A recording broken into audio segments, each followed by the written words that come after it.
हमारी आज की कहानी है राधा कृष्ण कहानी है। सतयुग और त्रेता युग बीतने के बाद जब द्वापर युग आया तो पृथ्वी पर झूठ, अन्याय, असत्य, अनाचार और अत्याचार होने लगे और फिर प्रतिदिन उनकी अधिकता में वृद्धि होती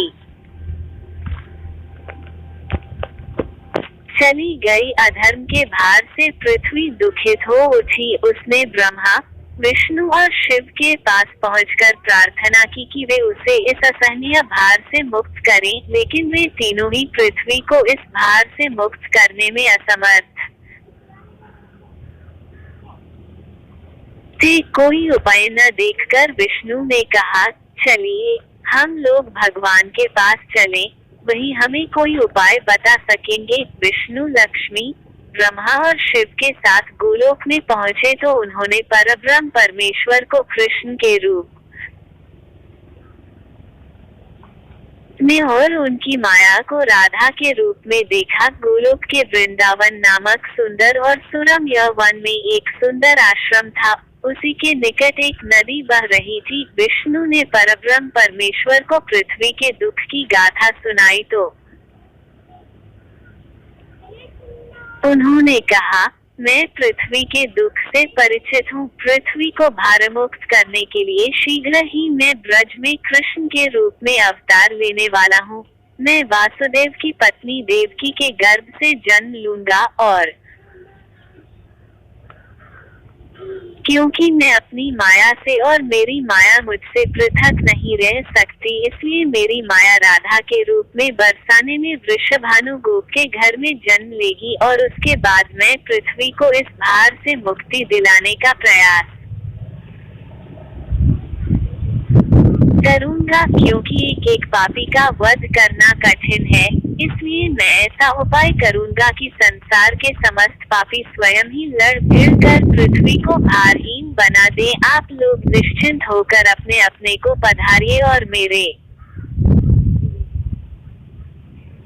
आदेशों को प्रतीक्षा कीजिए। विष्णु आदि देवताओं ने परमेश्वर को प्रणाम किया और अपने अपने लोक में आकर परमपिता के आदेश की प्रतीक्षा करने लगे। कुछ समय बाद ही अत्याचारी और अनाचारी मथुरा नरेश कंस के कारागार में बंदी वासुदेव की पत्नी देवकी ने एक बालक को जन्म दिया। बालक के रूप में जन्म लेने से पूर्व ही भगवान ने उन्हें अपनी योजना बताते हुए आदेश दिया था कि वासुदेव जी उन्हें गोकुल में नंद गोप की पत्नी यशोदा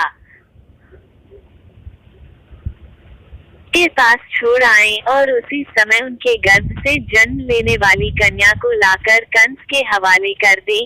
वो कन्या मेरी योगमाया है।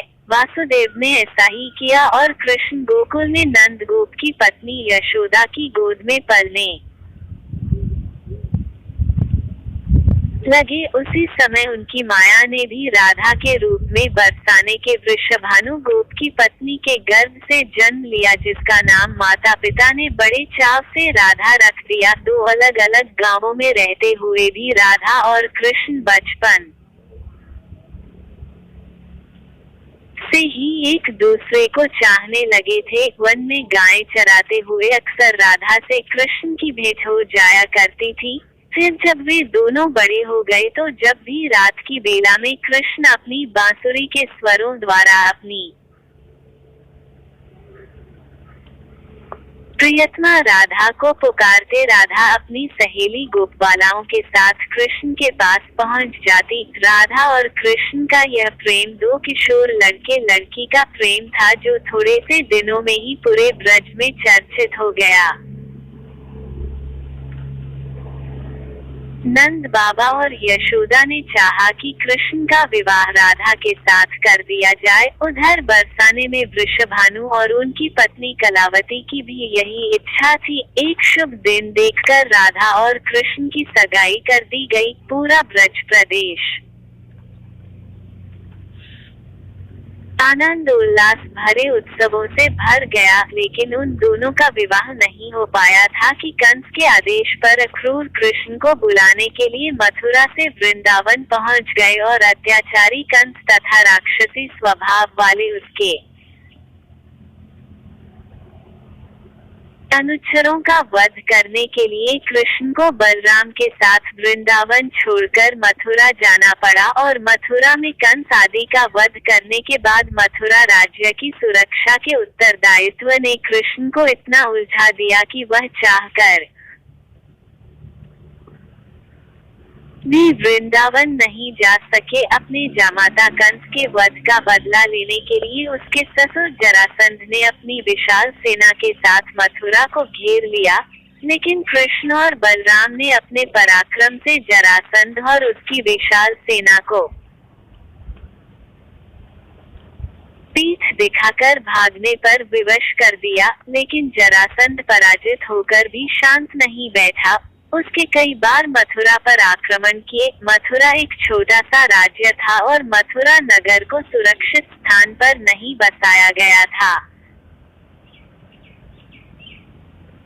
अतः कृष्ण ने मथुरा छोड़कर अन्य कहीं जाने का निश्चय कर लिया और जरासंध की विशाल सेना के बीच से मथुरा वासियों को सुरक्षित निकालकर हजारों योजन दूर भारतवर्ष के पश्चिमी सागर तट पर ले गए और द्वारका नगर की स्थापना करके एक शक्तिशाली यादव राज्य स्थापित कर दिया। अकबर के साथ मथुरा छोड़कर आने के बाद कृष्ण और राधा का मिलन फिर कभी नहीं हुआ, लेकिन वे आजीवन एक दूसरे को भूल नहीं पाए। वैभव संपन्न द्वारका में अनेक सुदन पत्नियों का प्यार पाकर भी वह राधा के प्यार को नहीं भूल पाए और संसार आज भी राधा कृष्ण के प्रेम को एक आदर्श प्रेम के महान तथा अमर प्रतीक के रूप में याद करता है। उनकी मूर्तियां भारत के